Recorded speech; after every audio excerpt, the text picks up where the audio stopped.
tarde, amigos agricultores, aqueles que nos ouvem no programa Dia a Dia da Agricultura pela Rádio Nova Era de Borrasópolis. Aqui quem fala é Reginaldo Pavés, engenheiro agrônomo.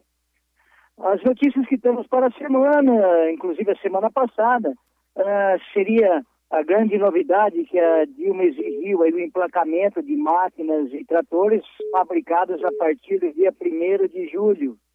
Haverá necessidade de emplacamento, licenciamento único para toda a vida útil do trator. Mas tem um entrave de que alguns estados podem vir a cobrar o IPVA. Alguns estados como Minas Gerais, Goiás parece que é isento. Agora outros pode ser que, dependendo do governo estadual, possa cobrar esse IPVA. A grande mudança também é que todos os condutores necessitam, mesmo daqueles tratores fabricados antes de 1º de julho, ou colhedeiras, necessitam de carteira mínima, carteira B. Então, será exigido para aqueles que conduzem os tratores. É uma forma de arrecadação novamente. É lógico que vai ser cobrado uma vez, mas você pega uma colhedeira aí de R$1 milhão, você vai pagar R$20 mil pelo resto da vida útil dela, mas já no emplacamento. É uma forma de arrecadação? Lógico que é.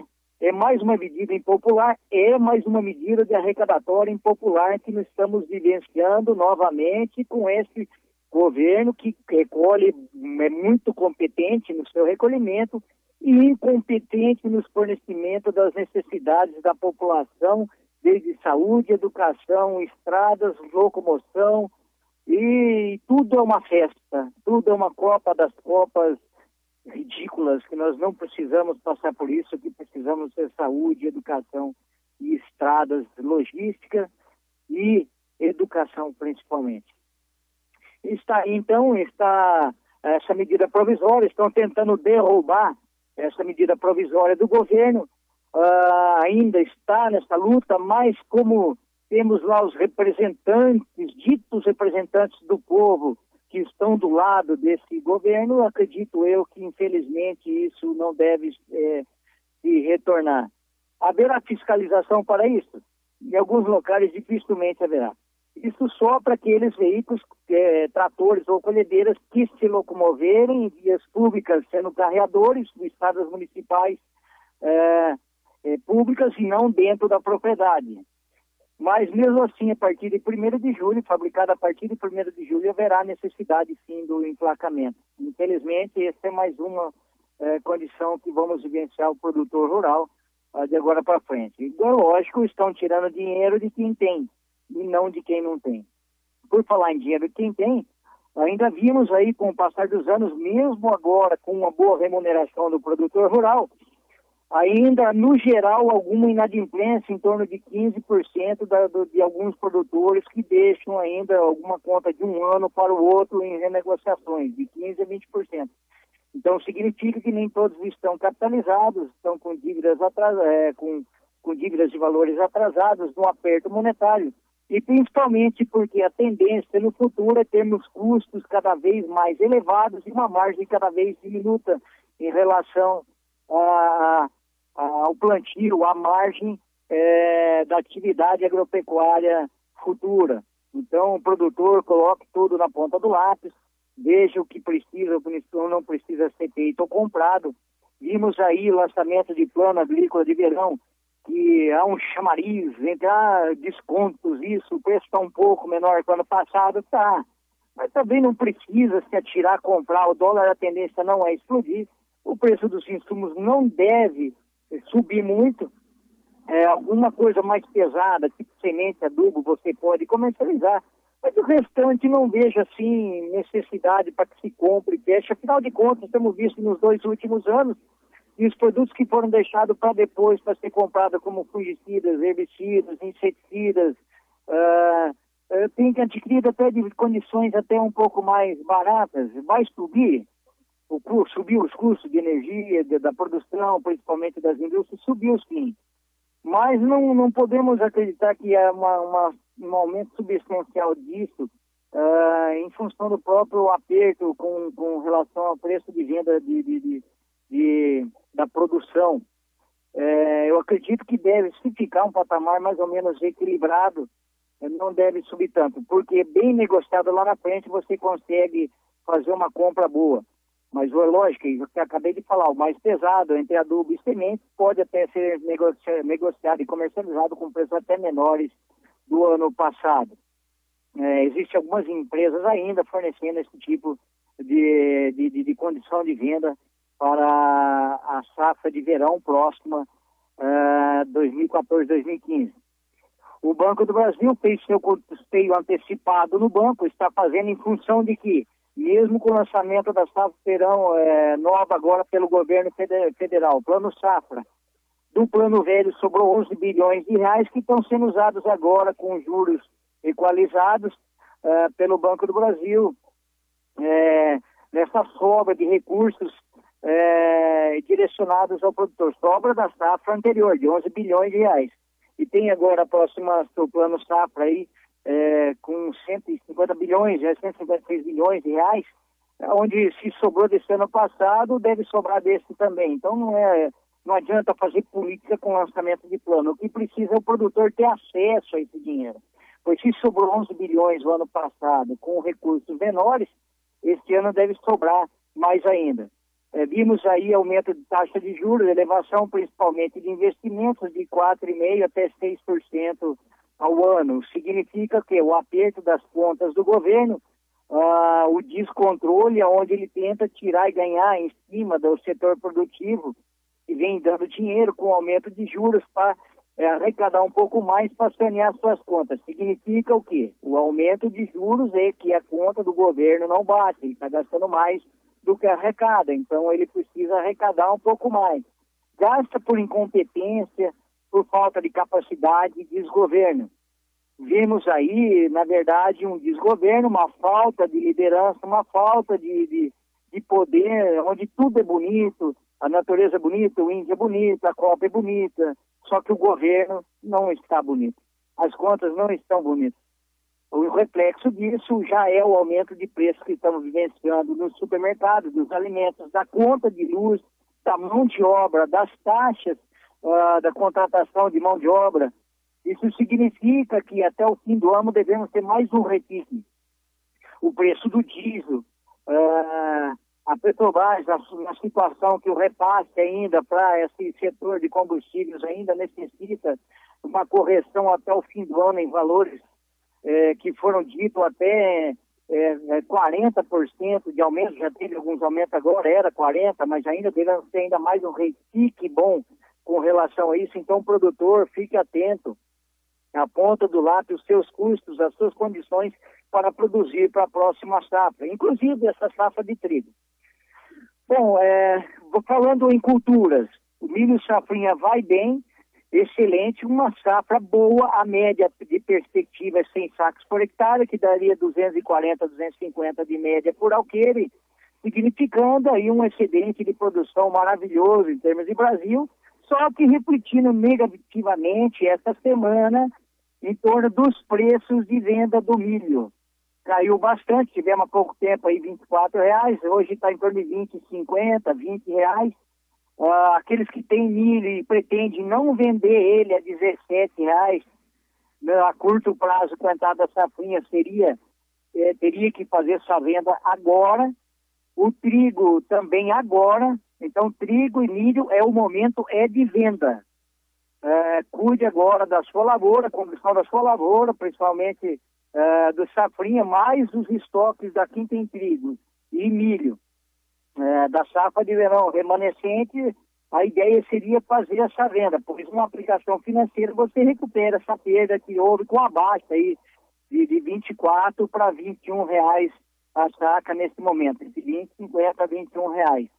Então, o momento agora é de pressão de venda em função da boa safra americana que vem desenvolvendo o bem de milho, também a produção do milho safrinha, que tem uma ótima perspectiva, talvez não aqueles 20% que a Conab apresenta para o mercado interno.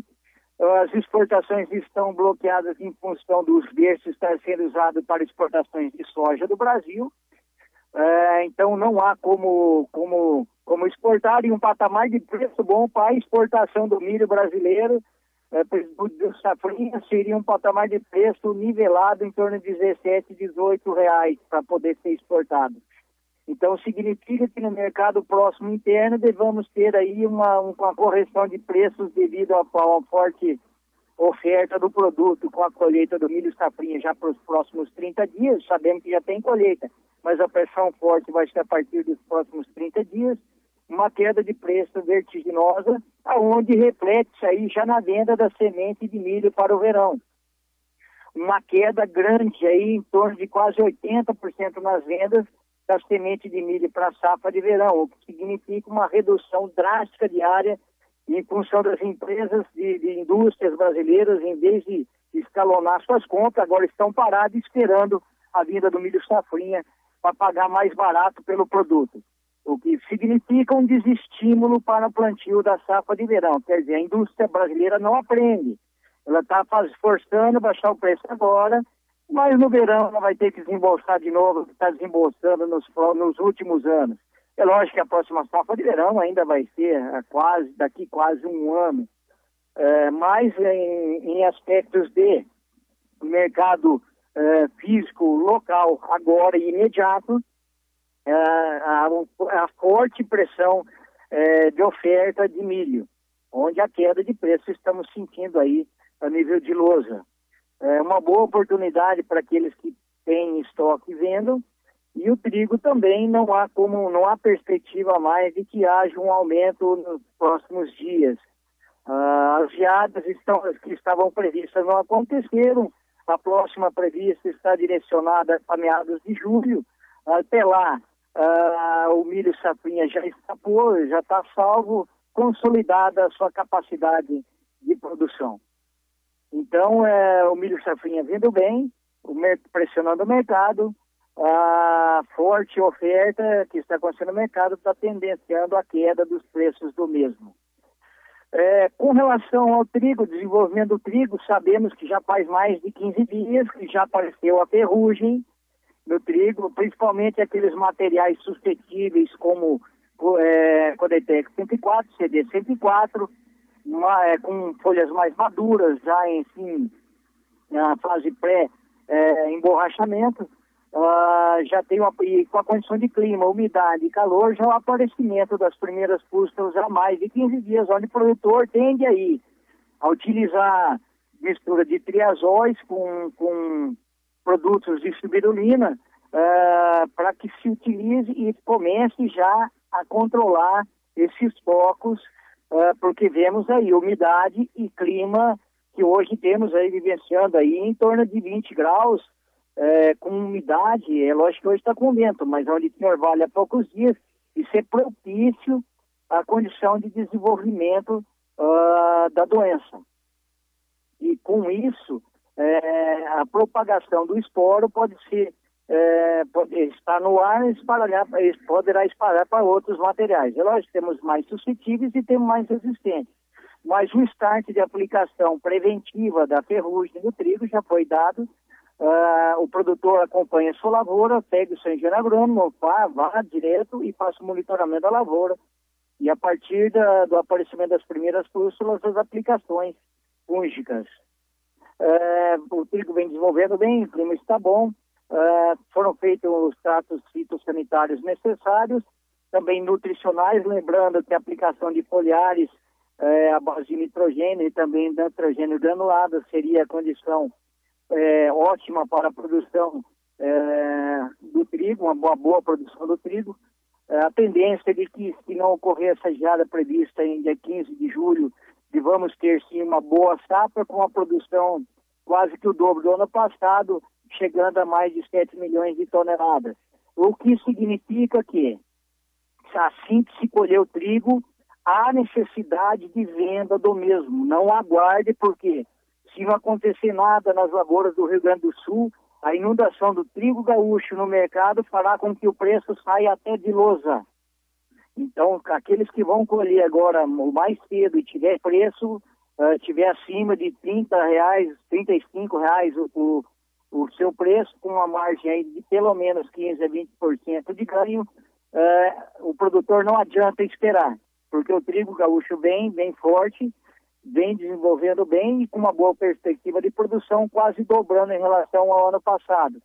Então, os primeiros trigos devem ser vendidos, não aguardar, porque depois, com a entrada, com a pressão de oferta e os moinhos cruzando seus braços para o trigo nacional, poderemos ficar até sem preço na loja para aqueles trigos mais tardios ou aqueles que esperarem ou guardarem o trigo para vender mais futuramente. A perspectiva é de estabilidade, mas até um azeramento do preço em função das ofertas, aí tendendo aí a entrada com os preços mínimos de mercado, EGFs ou AGFs, aonde não tiver preço. Mesma coisa pode ser que ocorra com o milho, que nós estamos falando agora há pouco, né, com relação à comercialização.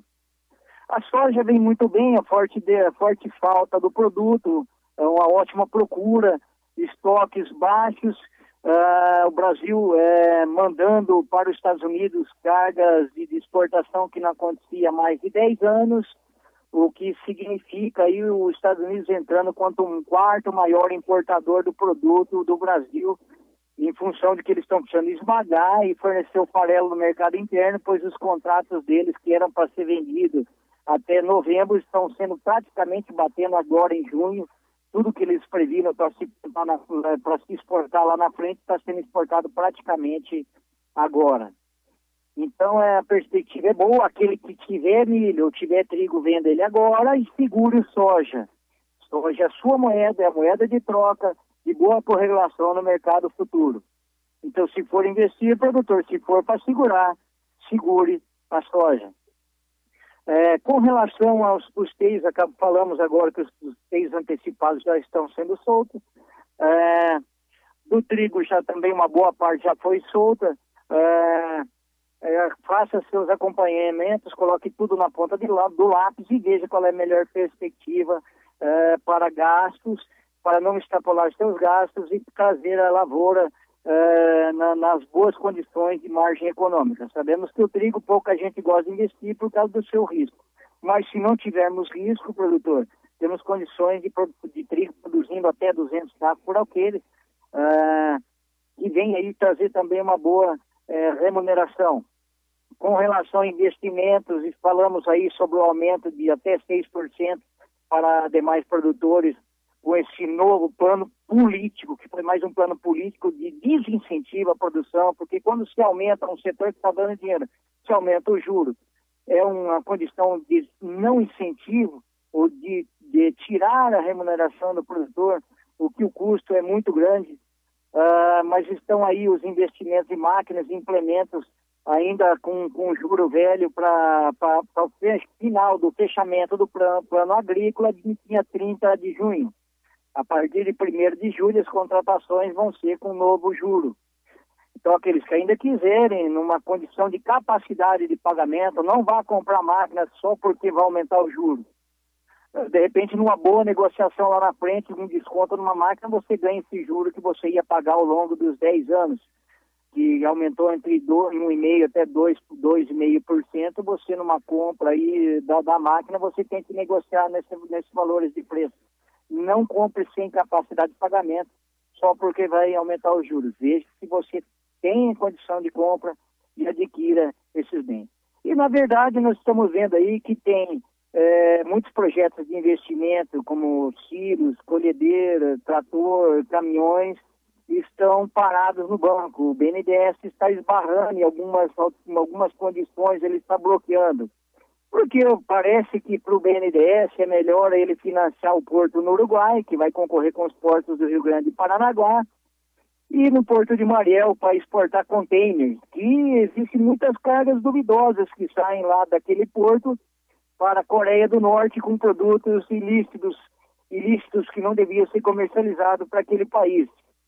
Mas é onde o governo do PT está investindo. E agora sabemos que o governo brasileiro está incentivando, através do Lula e através da Dilma, a transferência das empresas farmacêuticas daqui do Brasil a Cuba, para ser feitos os medicamentos, os remédios lá naquele país e sair aqui do Brasil. Esse é o incentivo que você que votou nesse governo que está aí está vendo as indústrias farmacêuticas sendo incentivadas pelo Lula e pela Dilma a se transferir para Cuba.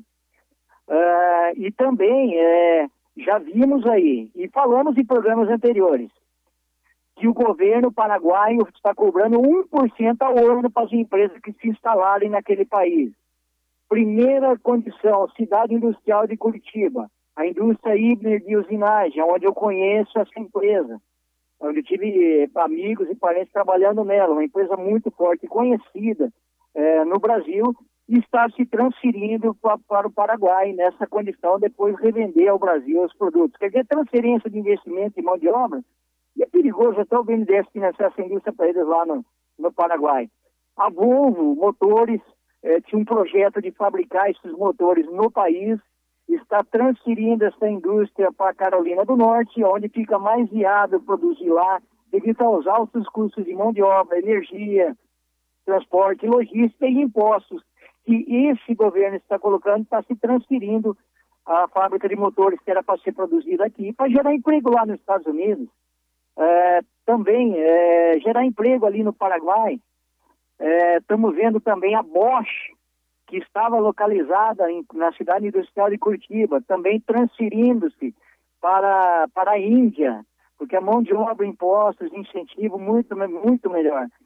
Estamos vendo abaixo de nosso nariz o incentivo sendo dado em outros países, às vezes até financiado pelo banco com dinheiro nosso, para que se transfira e saia daqui para gerar emprego fora, para escravizar, para tornar o povo aqui dependente de Vale Gás, Bolsa Família, e dependente do próprio governo. Vimos aí pelo IBGE, onde 17 milhões de habitantes brasileiros não querem trabalhar, por serem idosos, ou por mulheres, ou pelas sociais aí, que são Bolsa Família, Vale Gás, todas essas condições aí que o governo fornece, e também jovens de 20 até 24 anos que não se interessam em trabalhar, porque se ele ganha o salário mínimo de 600 reais ou R$1.000, ele não quer trabalhar por menos, ele quer trabalhar por 1.000, 1.200, R$2.000. Aí o que acontece? Estamos vendo haitianos, indianos, Bangladesh, funcionários trabalhando no frigorífico lá em Santa Catarina, importando mão de obra porque o brasileiro não quer trabalhar mais, ele só quer essas bolsas sociais do governo, o governo desmontando a indústria do Brasil, arrecadando dinheiro da agricultura, que é quem está ganhando. Essa total incompetência que você, produtor, está vendo debaixo do seu nariz, esses gastos milionários com Copa do Mundo e os nossos hospitais e escolas desmontando e as nossas estradas esburaqueadas, a falta de ferrovias e de logística, que infelizmente o trem-bala era pronto para a Copa e não está. Esse dinheiro foi para onde? Foi para os estados e para a corrupção. É o governo que mais investe em corrupção no mundo. Segundo a Transparência Internacional, foram mais de 10 bilhões para campanhas, aí, principalmente da reeleição da Lula, que foram gastos isso foi informado através do senador Álvaro Dias. E sua arma está aí, dia 5 de outubro está perto. E vamos fazer valer o Brasil que nós precisamos. Agora tem aí, o governo assinou com a OIT a promulgação de que nações indígenas dentro da nação brasileira. O que significa que eles vão ser independentes e nós não poderemos entrar sem ter passaporte, não poderemos mais entrar dentro do território nacional, porque não vai ter mais território nacional. Teremos mais de 160 republiquetas dentro do país, principalmente indígenas e quilombolas, fazendo valer o valor desses povos que são dependentes de nós, onde nós não poderemos mais entrar. Esse é o governo que está dividindo e destruindo o país, criando republiquetas portuguesas, republiquetas indígenas, nações indígenas e quilombolas. Está desmontando o país. Para ver que tudo isso que eu estou falando é verdade, e se impede das notícias que estão rodando, principalmente em noticiários entre governo, entre economistas, entre os próprios jornais e também o canal rural. Bem, essas notícias para a semana. Voltaremos na semana que vem com mais notícias do programa Dia a Dia da Agricultura com o Reginaldo Pavese. Muito obrigado.